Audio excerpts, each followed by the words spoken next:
Good morning. നമ്മൾ +1 ഇംഗ്ലീഷിൻ്റെ ഇമ്പ്രൂവ്മെൻറ്റിന് വേണ്ടിയിട്ടുള്ള ക്ലാസ്സുകളാണ് ഞാൻ ഈ യൂട്യൂബ് ലിങ്ക് വഴി നിങ്ങൾക്ക് അയച്ചു തരുന്നത്. ശ്രദ്ധിക്കുക. ഞാൻ ചെയ്യാൻ ഉദ്ദേശിക്കുന്നത് ഓരോ യൂണിറ്റിലെയും ചാപ്റ്ററിൻ്റെ സമ്മറികൾ, ആ സമ്മറികൾ പറയുന്നു. മാത്രമല്ല മുമ്പ് പ്രീവിയസ്, അതായത് 2015 മുതൽ 2020 വരെ ചോദിച്ച കൊല്ല പരീക്ഷകളിലും ഇമ്പ്രൂവ്മെൻറ്റ് പരീക്ഷകളിലും പരീക്ഷകളിലും പല പരീക്ഷകളിലായി ചോദിച്ച ഒരുപാട് ചോദ്യങ്ങൾ, ആ ചാപ്റ്ററുകളിൽ നിന്നൊക്കെ എന്ത് തരം ചോദ്യങ്ങളാണ് വന്നത് തുടങ്ങിയ കാര്യങ്ങളൊക്കെയാണ് ഇതിലൂടെ ചർച്ച ചെയ്യുന്നത്. അപ്പോൾ ഒന്നാമത്തെ യൂണിറ്റാണ് നമ്മളുടെ ഇന്നത്തെ ആദ്യത്തെ ചർച്ച. ഓക്കെ, ശ്രദ്ധിക്കുക. ഇപ്പോൾ കാണുന്നത് ആദ്യത്തെ ചാപ്റ്റർ നിങ്ങൾക്ക് ഓർമ്മ ഉണ്ടെന്ന് വിചാരിക്കുന്നു. ഹിസ് ഫസ്റ്റ് ഫ്ലൈറ്റ് എന്ന് പറയുന്ന ആദ്യത്തെ ചാപ്റ്ററിൻ്റെ ഒരു സമ്മറിയാണ്. ഞാൻ എന്തിനാണ് ഓരോ ചാപ്റ്ററിൻ്റെയും സമ്മറി തരുന്നത് എന്ന് ചോദിച്ചാൽ, ശ്രദ്ധിക്കുക, നിങ്ങൾക്ക് ചില ചോദ്യങ്ങൾക്കൊക്കെ, അതായത് ഏകദേശം ഒരു 50% ഓരോ ചാപ്റ്ററിൽ നിന്നും വരുന്ന 50% ചോദ്യങ്ങൾക്കും നിങ്ങൾക്ക് സമ്മറി ഉണ്ടെങ്കിൽ ഒരു പരിധി വരെ, നിങ്ങളുടെ ഒരു കണ്ടീഷൻ വെച്ച്, നമ്മുടെ മക്കളുടെ ഒരു സ്ഥിതി വെച്ച് പറയുകയാണ്, 50% ചോദ്യങ്ങൾക്ക് വരെ നിങ്ങൾക്ക് സമ്മറികളുണ്ടെങ്കിൽ അത് വെച്ച് അഡ്ജസ്റ്റ് ചെയ്യാവുന്നതാണ്. പ്രത്യേകം ശ്രദ്ധിക്കണം. പല കുട്ടികളും, നമ്മുടെ ക്ലാസ്സിലുള്ള പല കുട്ടികളും ഒരുപാട് തോറ്റ കുട്ടികളാണ് ഇംഗ്ലീഷിൽ. അതുകൊണ്ട് അത്തരക്കാർക്ക് രക്ഷപ്പെടാനുള്ള ഒരു മാർഗം കൂടിയാണ് സമ്മറികൾ എന്ന് പറയുന്നത്. ഇപ്പം സ്പീച്ച് എഴുതാനാണെങ്കിലും ലെറ്റർ എഴുതാനാണെങ്കിലും മറ്റു കാര്യങ്ങളൊക്കെ ആണെങ്കിൽ പോലും അതിൻ്റെ ഫോർമാറ്റ് പാലിച്ചുകൊണ്ട് നമ്മൾ എന്ത് ചെയ്യണം, സമ്മറികൾ എഴുതി വെക്കുക എന്നുള്ളതാണ് ഈ ഒരു സമയത്ത് നമുക്ക് ചെയ്യാൻ പറ്റുന്ന ഒരു പോളിസി. ശ്രദ്ധിക്കുക. ഇനി അല്ലാത്ത ആളുകൾ, നന്നായിട്ട് എഴുതാൻ പറ്റുന്ന കുട്ടികളുണ്ടെങ്കിൽ അവർ കൃത്യമായിട്ട് അതിൻ്റെ ഉത്തരങ്ങൾ എഴുതണം. എന്നാൽ പോലും ഈ സമ്മറികളൊക്കെ ഒരു പരിധിവരെ നിങ്ങളെ സഹായിക്കും. ഓക്കെ, ശ്രദ്ധിക്കുക. ഹിസ് ഫസ്റ്റ് ഫ്ലൈറ്റ് നമുക്കറിയാം, ഒരു സീഗളിൻ്റെ കഥയായിരുന്നു അല്ലേ? ഒരു കടൽ കാക്കയുടെ അല്ലെങ്കിൽ ഒരു സീഗളിൻ്റെ കഥയായിരുന്നു. ആ സീകൾ കുഞ്ഞ് ആദ്യമായിട്ട് പറക്കാൻ പഠിച്ചതുമായി ബന്ധപ്പെട്ടിട്ടുള്ള ഒരു കഥയാണ്. ഈ പാഠത്തിലൂടെ നമുക്ക് പ്രതീക്ഷിക്കേണ്ട ചോദ്യങ്ങൾ, മക്കൾക്ക് അമ്മമാർ നൽകുന്ന മോട്ടിവേഷനെ കുറിച്ചിട്ട് സംസാരിക്കാൻ പറയാറുണ്ട്, അല്ലെങ്കിൽ പ്രസംഗിക്കാൻ പറയാറുണ്ട്, അല്ലെങ്കിൽ മറ്റെന്തെങ്കിലും ഇതുമായി ബന്ധപ്പെട്ട ചോദ്യങ്ങൾ ഉണ്ടാവാറുണ്ട്. ഓക്കെ, ശ്രദ്ധിക്കുക. His first flight is a wonderful story written by Liam Flaherty. His first flight എന്ന് പറയുന്നത് അതിമനോഹരമായൊരു കഥയാണ്. ലിയാം ഫ്ലഹർട്ടിയാണ് അത് എഴുതിയിട്ടുള്ളത്.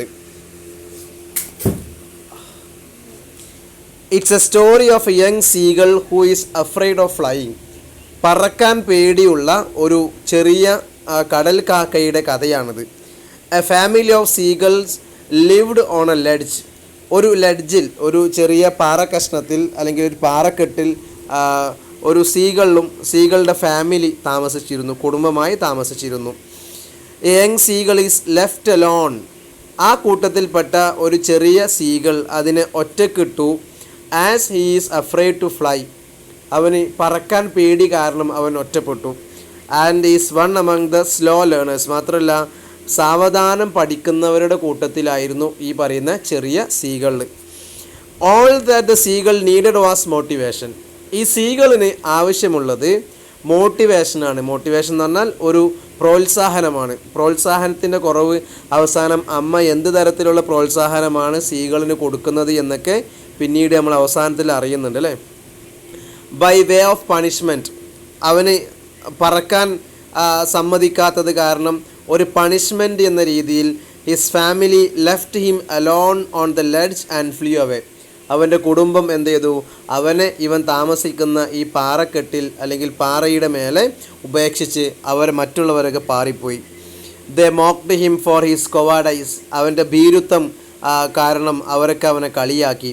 And even threatened. അവനെ ഭീഷണിപ്പെടുത്തുക പോലും ചെയ്തു.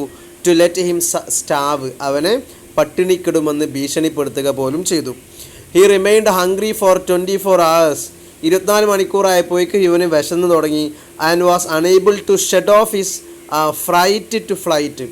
അതേസമയം തന്നെ ഇവന് പറക്കാനുള്ള പേടിയെ അവന് ഒഴിവാക്കാൻ സാധിച്ചില്ല, അതായത് പറക്കാനുള്ള പേടി മാറ്റാൻ സാധിച്ചില്ല. He cried begging his mother. അമ്മയോട് കരഞ്ഞ് യാചിച്ചു. To bring him some food. കുറച്ച് ഭക്ഷണം കൊണ്ടുവരാൻ വേണ്ടി. ഫൈനലി അവസാനം the mother picks up a piece of food. അമ്മ ഒരു കഷ്ണം ഭക്ഷണം, മീനിൻ്റെ ഒരു കഷ്ണം എടുത്തു. ആൻഡ് ഫ്ലൂ ടുവാർഡ്സ് ഹെർ, എന്നിട്ട് അവൻ്റെ അടുത്തേക്ക് പറന്നു. And stopped just before her ledge, എന്നിട്ട് അവൾ താമസിക്കുന്ന പാറയുടെ മേലിൽ ജസ്റ്റ് മുമ്പ് വന്നിട്ട് നിന്നു. ബീയിങ് മാഡ് വിത്ത് ഹങ്കർ, വിശപ്പ് കാരണം, ഭ്രാന്തായത് കാരണം, the young സീകൾ jumped towards his mother, അമ്മയുടെ അടുത്തേക്ക് അവൻ ചാടി. ദ മദർ ഫ്ലൂ അപ്വാർഡ്, പക്ഷേ അമ്മ എന്ത് ചെയ്തു? അവൻ ചാടിയപ്പം മേലോട്ട് ഉയർന്നു. ഹി ഫെൽ ഡൗൺവാർഡ്സ്, അവൻ താഴെ വീണു. ആൻഡ് റിയലൈസ്ഡ്, അവന് ബോധ്യമായി. He is using his wings, അവൻ്റെ ചിറകുകൾ ഉപയോഗിക്കുന്നത് അവന് ബോധ്യപ്പെട്ടു. And finally he flu in the air, അങ്ങനെ അവസാനം അവൻ വായുവിലൂടെ തനിയെ പറക്കാൻ ആരംഭിച്ചു. ദ സ്റ്റോറി ടെൽസ് അസ്, ഈ കഥ നമ്മളോട് പറയുന്നത് how motivation leads us to do something in your life. നമ്മുടെ ജീവിതത്തിൽ മോട്ടിവേഷൻ ഒരു കാര്യം ചെയ്യിപ്പിക്കാൻ എങ്ങനെ നയിക്കുന്നു എന്നതിനെ കുറിച്ചാണ്. Here in the story the mother motivates young seagull to fly. ഈ കഥയിൽ സീകളിൻ്റെ അമ്മ അവനെ പറക്കാൻ മോട്ടിവേറ്റ് ചെയ്യുന്നു. മോർ ഓവർ, മാത്രമല്ല, ദ സ്റ്റോറി റിമൈൻഡ്സ് അസ്, ഈ കഥ നമ്മളെ ഓർമ്മിപ്പിക്കുന്നത് that the support of our parents is very important in your life. നമ്മുടെ രക്ഷിതാക്കളുടെ സപ്പോർട്ട്, അവരുടെ പിന്തുണ നമ്മുടെ ജീവിതത്തിൽ വളരെ പ്രധാനപ്പെട്ടതാണ് എന്നുള്ളൊരു പാഠം നമുക്ക് നൽകുന്നു. Without their support we are nothing. അവരുടെ സപ്പോർട്ടില്ലെങ്കിൽ നമ്മളൊന്നുമല്ല. ശ്രദ്ധിക്കുക, ഇതാ കഥയുടെ ഒരു ഏറ്റവും ചെറിയ രീതിയിലുള്ള ഒരു സമ്മറിയാണ്, നമ്മൾ അറിയേണ്ട കാര്യമാണ്. ഈ കഥ നിങ്ങൾക്ക് ഓർമ്മയുണ്ട് എന്നുള്ള പ്രതീക്ഷയിലാണ്. ഇനി താഴെ തന്നിരിക്കുന്നത് നോക്കുക. താഴെ തന്നിരിക്കുന്നത് നിങ്ങളുടെ പഴയ ക്വസ്റ്റ്യൻ പേപ്പറിലെ ചോദ്യങ്ങളാണ്. He waited a moment in surprise, wondering why she did not come nearer, and then, maddened by hunger, he dived at the fish with a loud scream. He fell outwards and downwards into space. His mother had swooped upwards. As he passed beneath her, he heard the swish of her wings. ഇത് നമ്മളുടെ കഥയുടെ അവസാനത്തിലുള്ള ഒരു ഭാഗമാണ്. അമ്മ ചുണ്ടിൽ മീൻ കഷ്ണമായി വന്ന് അവൻ്റെ അടുത്തേക്ക് ചെന്നു. ആ സമയത്ത് അമ്മ അവനെ എന്ത് ചെയ്യുന്നില്ല, അവൻ്റെ അടുത്തേക്ക് എത്താത്തത് കാരണം അവൻ അമ്മയുടെ അടുത്തേക്ക് ചാടിയപ്പോൾ അവൻ താഴെ പോയ രംഗമാണ് പറയുന്നത്. ശ്രദ്ധിക്കുക, who is she referred to here. ഈ കഥയിൽ ഷീ എന്ന് പറയുന്നത് ആരാണ്? അവിടെ അമ്മയെക്കുറിച്ചാണ് പറയുന്നത് അല്ലേ. What prompted the young seagull to fly finally. എന്താണ് സീകളിനെ അവസാനം പറക്കാൻ പ്രേരിപ്പിച്ചത്? Write a paragraph about the role of parents in helping children to attain their goal.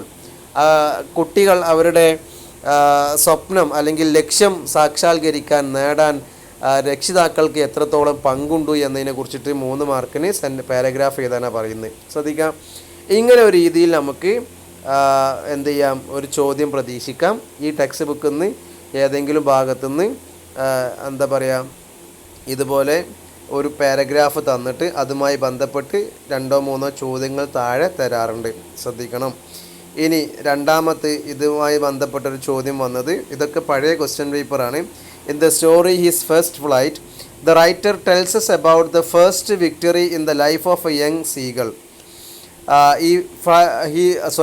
His first flight എന്ന് പറയുന്ന കഥയിൽ ഈ ചെറിയ സീകൾ അവൻ്റെ ജീവിതത്തിലുള്ള ആദ്യത്തെ വിജയത്തെക്കുറിച്ചിട്ടാണ് പറയുന്നത്. The helping hand for the maiden flight was extended by his mother. അമ്മയുടെ സഹായം, അമ്മ നീട്ടിക്കൊടുത്ത സഹായം കാരണമാണ് ഇവൻ്റെ ലൈഫിലെ ആദ്യത്തെ പറക്കലുണ്ടായത്. Have you not received such support in your life to narrate your experience in a paragraph. നിങ്ങളുടെ ജീവിതത്തിൽ നിങ്ങൾക്ക് കിട്ടിയിരിക്കുന്ന ഇതുപോലെയുള്ള അനുഭവങ്ങൾ, ആരെങ്കിലും കൈപിടിച്ചതിൻ്റെ കാരണം കൊണ്ട് നിങ്ങൾ രക്ഷപ്പെട്ടതിന്, അല്ലെങ്കിൽ ജീവിതത്തിൽ ആദ്യമായിട്ട് എന്തെങ്കിലും നടന്നതിൻ്റെ ഉദാഹരണം ഉണ്ടെങ്കിൽ എഴുതാൻ.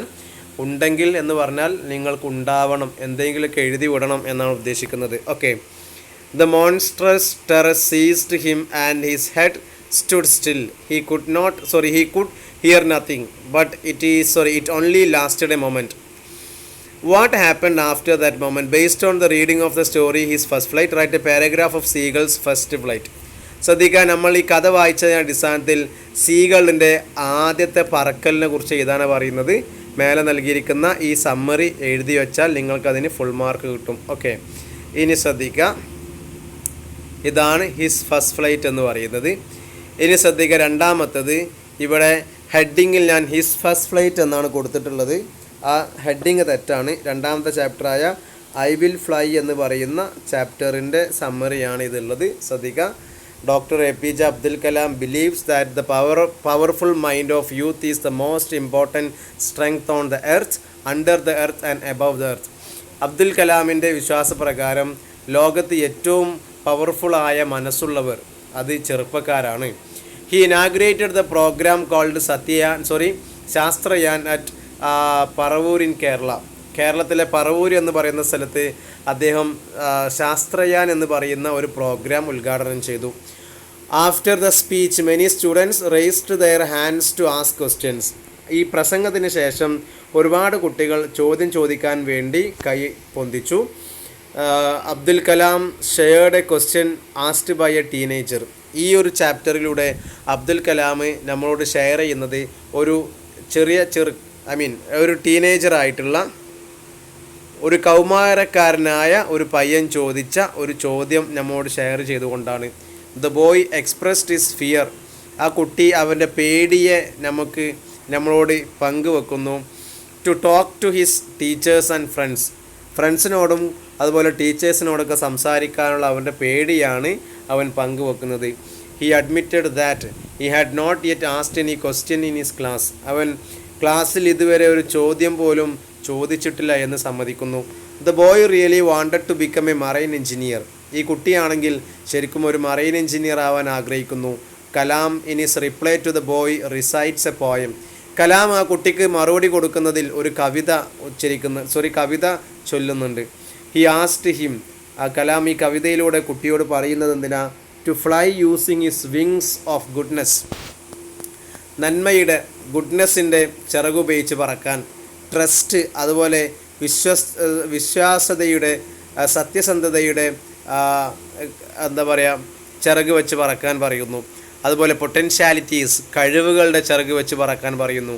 ഗ്രേറ്റ്നെസ് ആൻഡ് കോൺഫിഡൻസ്, മഹത്വത്തിൻ്റെയും അതുപോലെ കോൺഫിഡൻസ്, ആത്മവിശ്വാസത്തിൻ്റെയൊക്കെ ചിറക് വെച്ച് ജീവിതത്തിൽ പറക്കുകയാണെങ്കിൽ നിനക്ക് വിജയിക്കാൻ സാധിക്കുമെന്നുള്ളൊരു മെസ്സേജാണ് ഈ കുട്ടിക്ക് കലാം നൽകുന്നത്. അതായത് നന്മയുണ്ടെങ്കിൽ, സത്യസന്ധതയുണ്ടെങ്കിൽ, കഴിവുണ്ടെങ്കിൽ, മഹത്വമുണ്ടെങ്കിൽ, ആത്മവിശ്വാസം ഉണ്ടെങ്കിൽ, ഇതൊക്കെ ഉണ്ടെങ്കിൽ ജീവിതത്തിൽ വിജയിക്കാൻ സാധിക്കും എന്ന് ഒരു കവിതയിലൂടെ കുട്ടിയെ കലാം പഠിപ്പിക്കുന്നു. He also encouraged. അതുപോലെ തന്നെ കലാം പ്രോത്സാഹിപ്പിക്കുന്നു. All of them to be unique. എല്ലാവരോടും യുണീക്കാവാൻ വേണ്ടി പ്രോത്സാഹിപ്പിക്കുന്നു. എന്ന് പറഞ്ഞാൽ ഓരോരുത്തരോടും വ്യത്യസ്തരാവാൻ വേണ്ടി പഠിപ്പിക്കുന്നു. By fighting the hardest battle of life. ജീവിതത്തിൽ ഏറ്റവും കാഠിന്യമേറിയ പോരാട്ടം നടത്തി ജീവിതത്തിൽ ഓരോരുത്തരും വ്യത്യസ്തരാവണം. മറ്റുള്ളവനെ പോലെയാവാനല്ല, അവനെ പോലെയാവാൻ വേണ്ടി കലാം പഠിപ്പിക്കുന്നു. Surely all these things lead to reach our dream. ഈ പറയപ്പെടുന്ന കാര്യങ്ങളൊക്കെ നമ്മളെ സ്വപ്നത്തിലേക്ക് എത്തിക്കാൻ സഹായിക്കും എന്ന് ഉറപ്പാണ്. ഇതാണ് രണ്ടാമത്തെ ചാപ്റ്റർ, അതായത് ഐ വിൽ ഫ്ലൈ എന്ന് പറയുന്ന ചാപ്റ്ററാണിത്. കലാം അദ്ദേഹത്തിൻ്റെ ഒരു പ്രസംഗമാണ്. ഈ ചാപ്റ്ററിൽ നിന്ന് മിക്കവാറും നമ്മോട് ചോദിക്കാറുള്ളത് പ്രസംഗം എഴുതാനാണ് സാധാരണ ചോദിക്കാറുള്ളത്. ഓക്കെ, അല്ലെങ്കിൽ APJ അബ്ദുൽ കലാമിൻ്റെ പ്രൊഫൈൽ നമുക്ക് നോക്കാം. പഴയ ക്വസ്റ്റ്യൻ പേപ്പറിൽ എന്താ ഉള്ളത്? The boy who raised doubt regarding his future at the inauguration of Shastriyan feels happy that he got an opportunity to ask a question to APJ Abdul Kalam. He sends an email to his friend expressing his excitement and happiness over this achievement. Okay, ഈ കുട്ടിക്ക് കലാമുമായി സംസാരിക്കാൻ പറ്റിയതിൽ അവൻ്റെ സന്തോഷം അറിയിച്ചുകൊണ്ട് അവൻ്റെ കൂട്ടുകാരനൊരു email അയക്കുന്നു. ആ ഇമെയിൽ തയ്യാറാക്കാൻ നമ്മോട് പറയുന്നു. അപ്പം ശ്രദ്ധിക്കേണ്ട ഒരു കാര്യം, നമ്മൾ ആദ്യം പഠിക്കേണ്ടത് ഒരു ഇമെയിൽ എങ്ങനെ തയ്യാറാക്കും എന്നതാണ്. ഈ വീഡിയോയ്ക്ക് ശേഷം എങ്ങനെ ഇമെയിൽ തയ്യാറാക്കണം എന്നതിൻ്റെ ഒരു വീഡിയോ നിങ്ങൾക്ക് നൽകുന്നതാണ്, അവിടെ ശ്രദ്ധിക്കണം. ഓക്കെ, രണ്ടാമത്തത് അബ്ദുൽ കലാമുമായി ബന്ധപ്പെട്ടിട്ടുള്ള ഇൻഫോർമേഷനാണ്. ഈ ഇൻഫോർമേഷൻ വെച്ചിട്ട് 5 മാർക്കിൻ്റെ ചോദ്യമാണ്. ഇൻഫോർമേഷൻ വെച്ച് നമ്മൾ എന്ത് ചെയ്യണം? ഒരു പ്രൊഫൈൽ തയ്യാറാക്കണം. എങ്ങനെയാണ് പ്രൊഫൈൽ തയ്യാറാക്കേണ്ടത് എന്നതുമായി ബന്ധപ്പെട്ടിട്ടുള്ള ഫോർമാറ്റ് നിങ്ങൾക്ക് ഞാൻ അടുത്ത വീഡിയോയിൽ നൽകുന്നതാണ്. ഓക്കെ, ഇനി അടുത്ത നോക്കിയേ. The literary club of your school has decided to celebrate Dr. Kalam's birthday as a World Students Day. In connection with the celebrations, the club is conducting an oratory training program for higher secondary students to develop their skill and eloquence in public speaking. You, being the secretary of the club, are asked to deliver a speech to motivate them. Okay, അപ്പോൾ ശ്രദ്ധിക്കുക, കലാമിൻ്റെ birthday ലോക വിദ്യാർത്ഥി ദിനം എന്ന രീതിയിൽ ആചരിക്കുന്നതിൻ്റെ ഭാഗമായിട്ട് നിങ്ങളുടെ സ്കൂളിൽ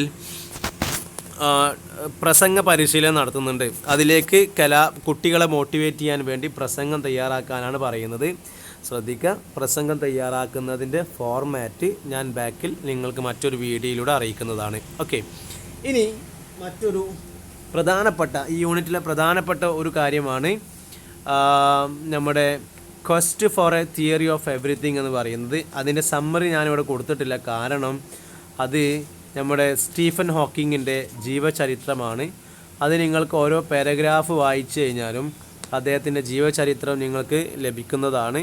അതുമായി ബന്ധപ്പെട്ടിട്ടുള്ള നമുക്ക് പ്രധാനമായി വരുന്ന ചോദ്യങ്ങൾ ഞാൻ താഴെ നൽകിയിട്ടുണ്ട്. അതിനേക്കാൾ പ്രധാനപ്പെട്ട മറ്റൊന്നാണ് ഈഫ് എന്ന് പറയുന്ന കവിത. നമ്മുടെ ടെക്സ്റ്റ് ബുക്കിലുള്ള ഈഫ് എന്ന് പറയുന്ന കവിത ശ്രദ്ധിക്കണം. ഇത് സാധാരണ പരീക്ഷയ്ക്ക് ഉണ്ടാവുക കുറച്ച് ലൈനുകൾ. ഈഫ് എന്ന് പറയുന്ന കവിതയിലെ 4 or 5 അല്ലെങ്കിൽ ഏതെങ്കിലും ഒരു സ്റ്റാൻസകൾ തന്നിട്ട് അതിനെ വിശദീകരിച്ച് എഴുതാനാണ് സാധാരണ തരാറുള്ളത്. സോ അതുകൊണ്ട് ഞാനിവിടെ ഈഫ് എന്ന് പറയുന്ന കവിതയെ ഓരോ പാരഗ്രാഫ് ആക്കിയിട്ടാണ് ഞാനിവിടെ രേഖപ്പെടുത്തിയിട്ടുള്ളത്. ശ്രദ്ധിക്കുക, ഈഫ് എന്ന കവിതയെ ഓരോ സ്റ്റാൻസയും ഓരോ പാരഗ്രാഫ് ആക്കിയിട്ടാണ് രേഖപ്പെടുത്തിയിട്ടുള്ളത്. നിങ്ങളൊന്ന് 2-3 പ്രാവശ്യം വായിച്ച് നോക്കിയാൽ നിങ്ങൾക്കത് മനസ്സിലാകും. ഞാൻ വായിച്ചു തരാം, ശ്രദ്ധിക്കാം. റുഡിയാർഡ് കിപ്ലിംഗ് എന്ന് പറയുന്ന എഴുത്തുകാരനാണ് ഈഫ് എന്ന് പറയുന്ന കവിത എഴുതിയിട്ടുള്ളത്. Rudyard Kipling. ശ്രദ്ധിക്കുക, അദ്ദേഹത്തിൻ്റെ മകൻ ജോൺ എന്ന് പറയുന്ന അദ്ദേഹത്തിൻ്റെ മകന് വേണ്ടിയിട്ടാണ് അദ്ദേഹം ഈ കവിത എഴുതുന്നത്. അതായത് എങ്ങനെ ഒരു നല്ല വ്യക്തിത്വം ഉണ്ടാക്കിയെടുക്കാം, എങ്ങനെ നല്ലൊരു മനുഷ്യനാവാം എന്നതിന് അദ്ദേഹം നൽകുന്ന കുറേ ഉപദേശമാണ് ഈ കവിതയിലുടനീളം പറയുന്നത്. ശ്രദ്ധിക്കണം, ഈഫ് എന്ന് പറയുന്ന കവിത റുഡിയാർഡ് കിപ്ലിംഗ് എന്ന് പറയുന്ന അദ്ദേഹത്തിൻ്റെ മകനായ ജോണിന് എങ്ങനെ ഒരു നല്ല മനുഷ്യനാവാം, നല്ലൊരു വ്യക്തിത്വം ഉള്ളവനാവാം എന്നതിന് അദ്ദേഹം നൽകുന്ന ഉപദേശങ്ങളാണ് ഈ കവിതകൾ. ഈ കവിത ഉപദേശങ്ങളായതുകൊണ്ട് ഇതിനെ ഡിഡാക്റ്റിക് പോയം എന്നാണ് വിളിക്കുന്നത്. ഓക്കെ, ഡിഡാക്റ്റിക് പോയം എന്ന് വിളിക്കും. ഞാൻ വായിക്കാം, ഇവിടെ എഴുതിയിരിക്കുന്ന പാരഗ്രാഫുകൾ ഞാൻ വായിക്കാം, ശ്രദ്ധിക്കാം. The poem if is a didactic poem written by Rudyard Kipling. Rudyard Kipling എഴുതിയിരിക്കുന്ന ഒരു ഡിഡാക്റ്റിക് പോയമാണ് ഈ പറയുന്ന ഈഫ് എന്ന് പറയുന്ന കവിത. It is a well known poem. ഇത് വളരെ അറിയപ്പെടുന്ന പ്രസിദ്ധമായൊരു കവിതയാണ്. It gives sound advice to young people. ഈ കവിതയിലൂടെ ഈ കവിത നൽകുന്നു എന്ത്? സൗണ്ട് അഡ്വൈസ്, നല്ല ഉപദേശങ്ങൾ. ആർക്ക്? ടു യങ് പീപ്പിൾ, ചെറുപ്പക്കാരായ ആളുകൾക്ക്. ഫോർ എ സക്സസ്ഫുൾ ലൈഫ്, വിജയകരമായ ജീവിതം നേടാൻ വേണ്ടി ചെറുപ്പക്കാരായ ആളുകൾക്ക് നൽകുന്ന ഒരു ഉപദേശമാണ് ഈ കവിത. It is considered as the most beloved poem of Kipling. കിപ്ലിങ്ങിൻ്റെ ഏറ്റവും ഇഷ്ടപ്പെടുന്ന കവിതകളിൽപ്പെട്ടൊരു കവിതയായിട്ടാണ് ഇതിനെ പരിഗണിക്കുന്നത്. The poem is address to Kipling's son John. കിപ്ലിങ്ങിൻ്റെ മകനായ ജോണിനെ ഉദ്ദേശിച്ച് അല്ലെങ്കിൽ ജോണിനോട് സംസാരിക്കുന്ന രീതിയിലാണ് ഈ കവിത എഴുതിയിട്ടുള്ളത്. The theme of the poem is manhood and leadership. ഇതൊക്കെ അണ്ടർലൈൻ ചെയ്ത് വെക്കണം. The theme of the poem is manhood and leadership. മാൻഹുഡും ലീഡർഷിപ്പുമാണ് ഈ പറയുന്ന കവിതയുടെ തീം എന്ന് പറയുന്നത്. The word if is repeated to describe each action that should or should not be done to achieve manhood in his son's life. ഈ കവിതയിൽ if എന്ന് പറയുന്ന വാക്ക് റിപ്പീറ്റ് ചെയ്തു വരുന്നു. അതെന്തിനാണെന്ന് വെച്ച് കഴിഞ്ഞാൽ അവൻ്റെ ജീവിതത്തിൽ വിജയിക്കാൻ വേണ്ടി ചെയ്യേണ്ടതല്ലെങ്കിൽ ചെയ്യാണ്ടിരിക്കേണ്ടത് ഇങ്ങനെ പറഞ്ഞുകൊണ്ടാണ് ഈഫ് എന്ന് പറയുന്ന വേർഡ് ഇതിൽ റിപ്പീറ്റ് ചെയ്തു വരുന്നത്. Throughout the poem Kipling combines contradicting ideas. പരസ്പരം വൈരുദ്ധ്യമുള്ള ആശയങ്ങൾ കിപ്ലിംഗ് ഈ പറയുന്ന കവിതയിലൂടെ കൂട്ടിച്ചേർക്കുന്നുണ്ട്. Kipling advises a younger generation to follow the cardinal virtue of patience. അതായത് ചെറുപ്പക്കാരായ ആളുകളോട് എന്താ പറയുക, ക്ഷമയുടെ നന്മ കീപ്പ് ചെയ്യാനും അതുപോലെ മെൻ്റൽ ഇക്വിലിബ്രിയം, മാനസികമായ സ്ഥിരത കൊണ്ടുവരാനും ധൈര്യം കറേജ് ഉണ്ടാക്കാനും devotion and detachment four achieving success, അതുപോലെ വിജയങ്ങളിൽ നിന്നൊക്കെ വിജയം നേടുന്നതിൽ നിന്നുള്ളൊരു ഡിറ്റാച്ച്മെൻറ്റ്, ഒരു അതായത് വിജയങ്ങളിൽ താല്പര്യം കാണിക്കാതിരിക്കുക, അതുപോലെ തന്നെ ഹോണർ ഇൻ വേൾഡിലി ലൈഫ്, നമ്മുടെ ഭൗതിക ലോകങ്ങളിൽ വലിയ അഭിമാനം ഒന്നും തോന്നാതിരിക്കുക തുടങ്ങിയ കാര്യങ്ങളൊക്കെയാണ് ഇദ്ദേഹം വിജയത്തിന് വേണ്ട കാര്യങ്ങൾ പറയുന്നത്. ഇനി ശ്രദ്ധിക്കുക, ഓരോ സ്റ്റാൻസ വൈസാണ് ഞാൻ സ്റ്റാൻസ വൈസ് സമ്മറിയാണ് ഞാനിവിടെ വായിക്കുന്നത്. ശ്രദ്ധിക്കുക, അപ്രീസിയേഷൻ എന്ന് പറയും. നിങ്ങളുടെ കയ്യിൽ ടെക്സ്റ്റ് ബുക്ക് ഉണ്ട്, ടെക്സ്റ്റ് ബുക്കുമായി ബന്ധപ്പെട്ടിട്ട് നിങ്ങൾക്ക് അതിൻ്റെ ആശയം ഒരുപക്ഷെ അറിയുന്നതായിരിക്കും. ഇനി അറിയില്ലെങ്കിൽ ഇത് തന്നെയാണ്, ഈ പറയുന്നത് തന്നെയാണ് ഇതിലെ ആശയങ്ങൾ. ശ്രദ്ധിക്കുക. ഇൻ ദ ഫസ്റ്റ് സ്റ്റാൻസ, ഒന്നാമത്തെ സ്റ്റാൻസയിൽ ഹി ഷോസ് ഹിസ് റീഡേഴ്സ്, അദ്ദേഹത്തിൻ്റെ വായനക്കാർക്ക് കാണിച്ചു കൊടുക്കുന്നു ദ ഐഡിയൽ വേ, ശരിയായ വഴി, to act during times of acute crisis. ഒരാൾക്ക് വല്ലാത്ത ക്രൈസിസ് വരുന്ന സമയത്ത്, വല്ലാത്ത ബുദ്ധിമുട്ട് വരുന്ന സമയത്ത്, മാനസികമായിട്ടാണെങ്കിലും എന്ത് തരത്തിലുള്ള കാര്യത്തിലും ബുദ്ധിമുട്ടുകൾ വരുന്ന സമയത്ത് എങ്ങനെയാണ് ഒരാൾ പ്രവർത്തിക്കേണ്ടത് എന്നതിനെ കുറിച്ചിട്ടുള്ള ഒരു ശരിയായ വഴി അദ്ദേഹം കാണിച്ചു കൊടുക്കുന്നു. A man must not lose heart, ഒരിക്കലും അയാൾ തകരരുത്, because of doubts or oppositions. അതായത് ആളുകൾ നിങ്ങളെ സംശയിക്കുന്ന സാഹചര്യങ്ങളിൽ, ആളുകൾ നിങ്ങൾക്ക് എതിരാകുന്ന സാഹചര്യങ്ങളിൽ നിങ്ങൾ ഒരിക്കലും തകരരുത്, തളരരുത് എന്ന് അദ്ദേഹം പറയുന്നു. എന്തിൻ്റെയും കേസിൽ ആളുകൾ നിങ്ങളെ സംശയം പ്രകടിപ്പിക്കുന്ന സമയത്ത് ഒരിക്കലും നിങ്ങൾ തളരാൻ പാടില്ല.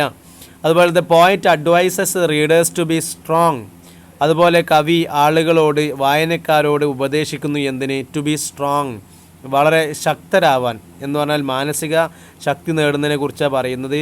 Four taking the responsibility of life bravery, ജീവിതത്തെ വളരെ ധീരമായിട്ട് നേരിടുക എന്ന ഉത്തരവാദിത്തം കാണിക്കാൻ വേണ്ടി എല്ലാവരും സ്ട്രോങ് ആവണം എന്ന് ഉപദേശിക്കുന്നു. He also advise not to indulge in blame games, അതുപോലെ തന്നെ ആളുകളെ കുറ്റം പറയുന്ന കളികളിൽ നിങ്ങൾ പങ്കെടുക്കരുത്, നിങ്ങൾ ആളുകളെ കുറ്റം പറയാൻ പാടില്ല എന്ന് ഉപദേശിക്കുന്നു. A person must have enough confidence to believe in himself, ഒരു വ്യക്തിക്ക് അവനിൽ തന്നെ വിശ്വസിക്കാനുള്ള കോൺഫിഡൻസ് ഉണ്ടായിരിക്കണം. ആൻഡ് ഈസ് പൊട്ടൻഷ്യൽ, മാത്രമല്ല അവൻ്റെ കഴിവുകളിൽ വിശ്വാസം ഉണ്ടായിരിക്കണം. When every one else hates him, ബാക്കി ചുറ്റുമുള്ള ആളുകൾ അവനെ വെറുക്കുന്ന സമയത്ത് അവൻ്റെ കഴിവിൽ, സ്വന്തം കഴിവിൽ വിശ്വാസമുണ്ടായിരിക്കണം എന്ന് വായനക്കാരെ അദ്ദേഹം ഉപദേശിക്കുന്നു. സംഭവം മനസ്സിലായിട്ടുണ്ടല്ലോ അല്ലേ? അതായത് ആരും സ്വയം മറ്റുള്ള ആളുകൾ നിങ്ങളെ വെറുക്കുന്ന സമയത്തും നിങ്ങൾ നിങ്ങളെ തന്നെ ഇഷ്ടപ്പെടണം. Thus the poem is about becoming mature and adult. ഈ ഒരു കവിത ഇങ്ങനെ ഒരാൾക്ക് എങ്ങനെ പക്വത, അല്ലെങ്കിൽ ഒരാൾ എങ്ങനെ ഒരു അഡൾട്ടായിട്ട് മാറാം എന്നതിനെ കുറിച്ചിട്ട്, എപ്പോൾ അഡൾട്ടായി മാറുന്ന സമയത്ത് നമ്മുടെ മാനസികാവസ്ഥ എങ്ങനെ ആവണം എന്നതിനെ കുറിച്ചിട്ടാണ് പറയുന്നത്. The writer is putting his own experience into it, ഈ കവി അദ്ദേഹത്തിൻ്റെ തന്നെ സ്വന്തം അനുഭവങ്ങളാണ് ഇതിലൂടെ പങ്കുവെക്കുന്നത്. The poem compares and contrast the right and wrong decisions that one person can make in their journey to adulthood. ഈ കൗമാരത്തിലേക്കുള്ള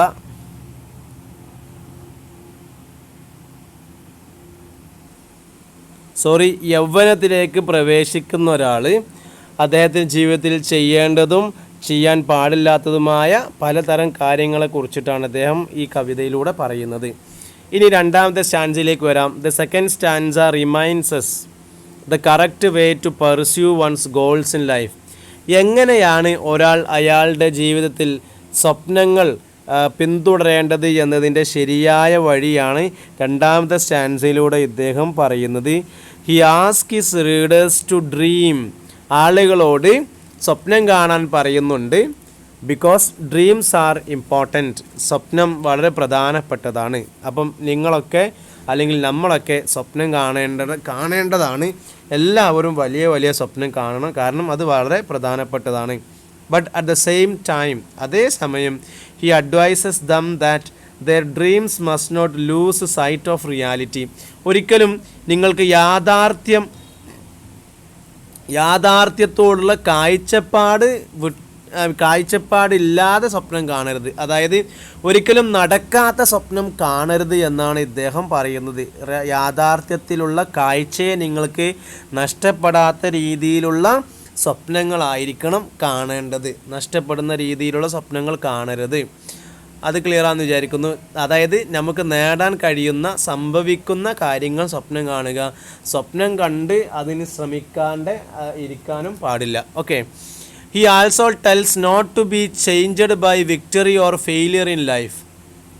അതായത് അദ്ദേഹം പറയുന്ന മറ്റൊരു കാര്യം, ജീവിതത്തിൽ ജയം വന്നാലും പരാജയം വന്നാലും ഒരേപോലെ നേരിടണം. അതായത് ജയത്തെയും പരാജയത്തെയും രണ്ട് രീതിയിൽ ട്രീറ്റ് ചെയ്യരുത് എന്ന് പറഞ്ഞാൽ, ജയം വന്നാലും പരാജയം വന്നാലും നമ്മുടെ മാനസികാവസ്ഥ ഒരേപോലെ ആയിരിക്കണം.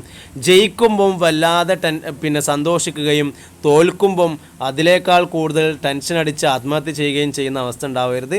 ജയത്തെയും അതുപോലെ പരാജയത്തെയും ഈ also tells not to be changed, നമ്മൾ ഒരിക്കലും മാറാൻ പാടില്ല, by victory or failure in life. ജീവിതത്തിൽ വിജയം വന്നു കഴിഞ്ഞാലും അതുപോലെ പരാജയം വന്നു കഴിഞ്ഞാലും നമ്മൾക്ക് യാതൊരു മാറ്റവും ഉണ്ടാവാൻ പാടില്ല. He advises them that the defeat should not affect their life. മാത്രമല്ല നമ്മുടെ ജീവിതത്തിലുള്ള പരാജയങ്ങൾ ഒരിക്കലും നമ്മുടെ ജീവിതത്തെ ബാധിക്കാൻ പാടില്ല. He also tells to treat every defeat and tragedy as a chance to learn another lesson. മാത്രമല്ല he also tells, അദ്ദേഹം വീണ്ടും നമ്മോട് പറയുന്നു, to treat every defeat, എല്ലാ പരാജയത്തെയും കൈകാര്യം ചെയ്യണം, ആൻഡ് ട്രാജഡി, എല്ലാ ദുരന്തങ്ങളെയും നമ്മുടെ ജീവിതത്തിൽ ഉണ്ടാകുന്ന പരാജയത്തെയും ദുരന്തങ്ങളെയും കൈകാര്യം ചെയ്യണം. എങ്ങനെ? As a chance to learn another lesson, മറ്റൊരു പാഠം പഠിക്കാനുള്ള ഒരവസരം എന്ന രീതിയിലാണ് നമ്മൾ കൈകാര്യം ചെയ്യേണ്ടത്. ഓക്കെ. പരാജയപ്പെട്ടവൻ ഒരിക്കലും പരാജയപ്പെട്ടു എന്ന് പറഞ്ഞ് വീട്ടിലിരിക്കാൻ പാടില്ല, അത് അടുത്ത വിജയത്തിലേക്കുള്ള അവസരമാണ് എന്ന രീതിയിലാണ് കൈകാര്യം ചെയ്യേണ്ടത്. In the end of the second stanza, ഈ രണ്ടാമത്തെ സ്റ്റാൻസയുടെ അവസാനത്തിൽ ഹി റിമൈൻഡ്സ് ദ റീഡേഴ്സ്, അദ്ദേഹം വായനക്കാരെ ഓർമ്മിപ്പിക്കുന്നു, that the journey towards success is never an easy ride. അതായത് വിജയത്തിലേക്കുള്ള യാത്ര എന്ന് പറയുന്നത് ഒരിക്കലും എന്തല്ല, ഒരു എളുപ്പമാർഗമല്ല, എളുപ്പത്തിൽ എത്തിച്ചേരാവുന്നതല്ല വിജയമെന്ന് പറയുന്നത്.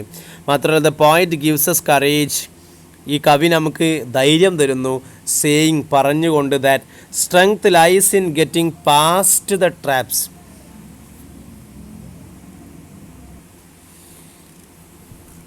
എന്ത് പറഞ്ഞാൽ ധൈര്യം തരുന്നത്? Strength lies in getting past the traps. നമുക്ക് മുമ്പിലുള്ള ട്രാപ്പുകളെ, അതായത് കെണികളെ മറികടക്കുന്നതിലൂടെയാണ് നമുക്ക് ധൈര്യം, സ്ട്രെങ്ത്, കരുത്ത് കിട്ടുന്നത് എന്ന് അദ്ദേഹം പറയുന്നു. We should not lose heart, നമ്മൾ ഒരിക്കലും ഹൃദയം കൊണ്ട് തകരാൻ പാടില്ല.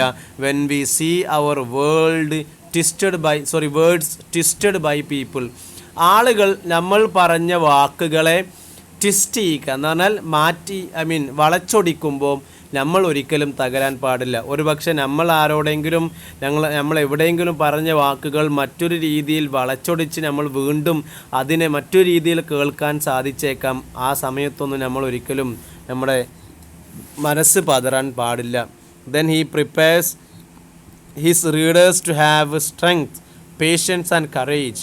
എന്നിട്ട് വായനക്കാരോട് പറയുന്നുണ്ട്, ധൈര്യമുണ്ടാവണം, സ്ട്രെങ്ത് ഉണ്ടാവണം, കരുത്തുണ്ടാവണം, പേഷ്യൻസ്, ക്ഷമയുണ്ടാകണം, കറേജ്, ധൈര്യമുണ്ടാവണം. In dealing with all these adversities, നമ്മുടെ ജീവിതത്തിൽ അഡ്വേഴ്സിറ്റീസ്, പരാജയങ്ങൾ അല്ലെങ്കിൽ മോശപ്പെട്ട കാര്യങ്ങൾ വരുമ്പം ധൈര്യത്തോടെ, ക്ഷമയോടെ, കരുത്തോടു കൂടി അതിനെ പോരാടണം, അതിനെ കൈകാര്യം ചെയ്യണം എന്ന് ഇദ്ദേഹം നമ്മളോട് പറയുന്നു. ഇതാണ് രണ്ടാമത്തെ സ്റ്റാൻസ എന്ന് പറയുന്നത്. ഇനി മൂന്നാമത്തെ സ്റ്റാൻസയിലേക്ക് വരാം. ഇൻ ദ തേർഡ് സ്റ്റാൻസ, മൂന്നാമത്തെ സ്റ്റാൻസയിൽ the poet says that risk must be taken in life and hopes must not be loose.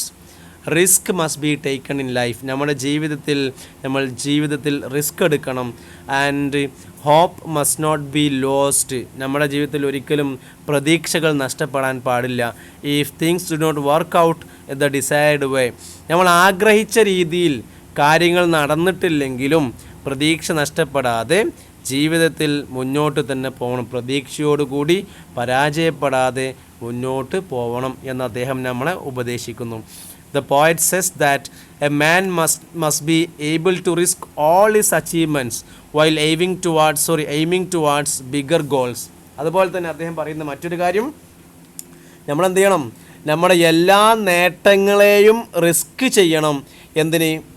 വലിയ നേടിയതിനേക്കാൾ വലിയ നേട്ടം നേടണമെങ്കിൽ ഇതുവരെ നേടിയതൊക്കെ നമ്മൾ റിസ്ക് എടുത്തിട്ട് നമ്മൾ കൈകാര്യം ചെയ്യണം. എന്ന് പറഞ്ഞാൽ നമ്മളുടെ കയ്യിൽ ഒരുപാട് സ്വത്തുക്കൾ അല്ലെങ്കിൽ ഒരുപാട് പണമുണ്ടെങ്കിൽ അതിനേക്കാൾ കൂടുതൽ പണം ഉണ്ടാക്കണമെങ്കിൽ നമ്മൾ ഉള്ള പണം ചെലവഴിക്കണം എന്ന് പറയുന്ന പോലെ നമ്മൾ ഒരുപാട് നേട്ടങ്ങൾ നേടിയിട്ടുണ്ടെങ്കിൽ അതിനേക്കാൾ വലിയ നേട്ടങ്ങൾ നേടണമെങ്കിൽ മുമ്പ് നേടിയ നേട്ടത്തിനേക്കാൾ വലിയ ശ്രമം നമ്മുടെ ഭാഗത്തു നിന്നുണ്ടാവണം. ഒരുപക്ഷെ നമ്മൾ നേടിയ നേട്ടങ്ങളൊക്കെ നമ്മുടെ കയ്യിൽ നിന്ന് നഷ്ടപ്പെട്ടേക്കാം. പുതിയ വലിയൊരു നേട്ടം നമ്മൾ നേട്ടത്തിന് വേണ്ടി ആഗ്രഹിക്കുന്ന സമയത്ത്.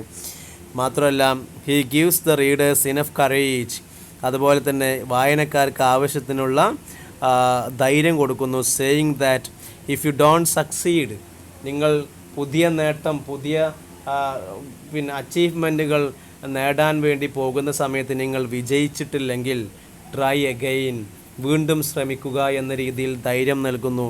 വിത്തൗട്ട് ബീയിങ് ഡിസ്കറേജ്ഡ്, ധൈര്യം ചോരാതെ നമ്മൾ എന്ത് ചെയ്യണം, മുന്നോട്ട് പോകണം. ഒരിക്കലും ഇനിയും ശ്രമിക്കണം. പരാജയങ്ങൾ ഒരുപക്ഷെ നമ്മുടെ മുമ്പിൽ ഉണ്ടായേക്കാം, പക്ഷേ പരാജയങ്ങൾ മറികടന്നുകൊണ്ട് നമ്മൾ ഇനിയും ശ്രമിക്കണം എന്നുള്ളൊരു വലിയ ധൈര്യം അദ്ദേഹം നൽകുന്നു. അതാണ് മൂന്നാമത്തെ സ്റ്റാൻസ. ഇനി അവസാനത്തെ സ്റ്റാൻസ പറയാം, the towards the last stanza. ഇനി ശ്രദ്ധിക്കുക ടുവാർഡ്സ് ദ ലാസ്റ്റ് സ്റ്റാൻസ, അവസാന സ്റ്റാൻസയിൽ the poet says to stay true to ourselves and not to forget who we are. മറ്റൊരു ഉപദേശം എന്ന് പറയുന്നത് നമ്മളോട് തന്നെ നമ്മൾ സത്യസന്ധന്മാരാവുക. മാത്രമല്ല, do not forget who we are, നമ്മൾ ആര്, നമ്മൾ എവിടെ നിന്ന് വന്നു, നമ്മൾ എങ്ങനെ ഇവിടെ എത്തി തുടങ്ങിയ കാര്യങ്ങൾ മറക്കാതിരിക്കുക എന്ന് ഇദ്ദേഹം ഉപദേശിക്കുന്നുണ്ട്. നമ്മളിൽ തന്നെ വിശ്വാസം ഉണ്ടാവണം. ജീവിതത്തിൽ വിജയിക്കണമെങ്കിൽ ഒരിക്കലും നമ്മളിൽ വിശ്വാസമില്ലെങ്കിൽ വിജയിക്കാൻ സാധിക്കുകയില്ല. സോ അതുകൊണ്ട് നമ്മളിൽ വിശ്വാസമുള്ളവരാവുക, മാത്രമല്ല നമ്മളോട് സത്യസന്ധത കാണിക്കുന്നവരാവുക, മാത്രമല്ല നമ്മൾ ഒരിക്കലും നമ്മളെ മറക്കരുത്, നമ്മൾ വന്ന വഴികളെ മറക്കരുത്. ഹി ആൾസോ ഇൻസ്ട്രക്റ്റ്, അദ്ദേഹം നിർദ്ദേശിക്കുന്നു, to make our actions and words meaningful and powerful.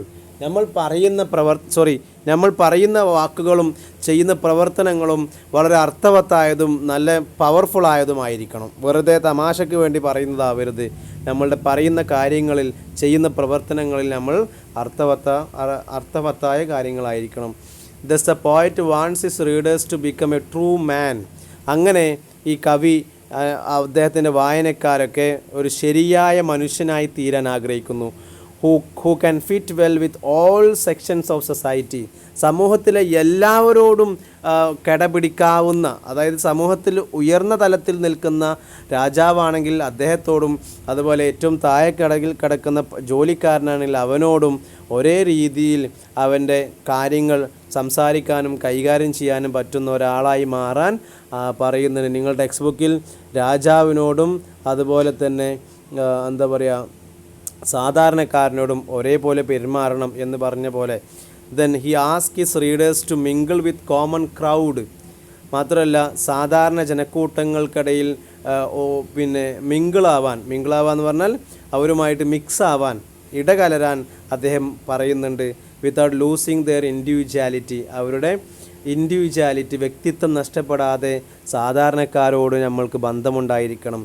Money often makes people stone hearted. ഒരുപക്ഷെ പണം നമ്മളെ കല്ലുകൊണ്ടുള്ള ഹൃദയമുള്ള ആളുകളാക്കിയേക്കാം. The poet warns his readers against the evil effect of money. മാത്രമല്ല കവി അവസാനം നമ്മുടെ വായനക്കാരെ വാൺ ചെയ്യുന്നു. എന്തിന്? Against the evil effect of money, പണത്തിൻ്റെ പൈശാചികമായ എഫക്റ്റിൽ നിന്നും ആളുകൾ മാറി നിൽക്കണം. പണത്തെ മറ്റൊരു രീതിയിൽ ദുരുപയോഗം ചെയ്യാൻ പാടില്ല എന്ന രീതിയിലാണ് കവിത അവസാനിക്കുന്നത്. ശ്രദ്ധിക്കാം, ഞാൻ വളരെ പെട്ടെന്ന് വായിച്ചിങ്ങ് പോയതാണ്.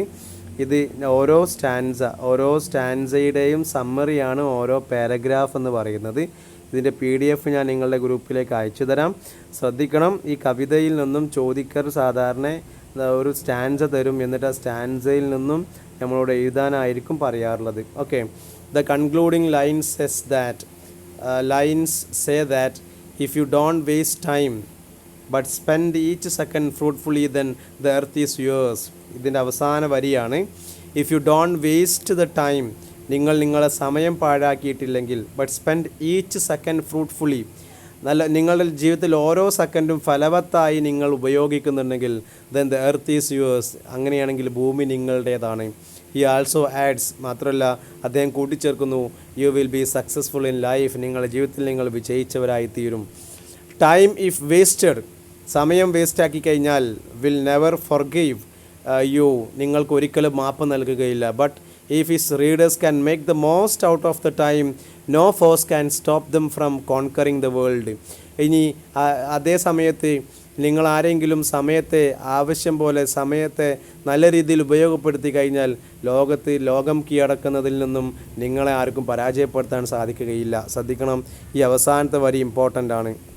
കൺക്ലൂഡിങ് ലൈൻസ് എന്ന് പറയുന്ന അതിൽ കൊടുക്കുന്ന വരി ഇമ്പോർട്ടൻ്റ് ആണ്. അതിൻ്റെ വിശദീകരണം ചോദിച്ചേക്കാം. വിശദീകരണം തുടങ്ങുന്നത് time if wasted will never forgive, അവിടെ മുതൽ അവസാനം കോൺക്കറിങ് ദ വേൾഡ് വരെയാണ് അതിൻ്റെ വിശദീകരണം.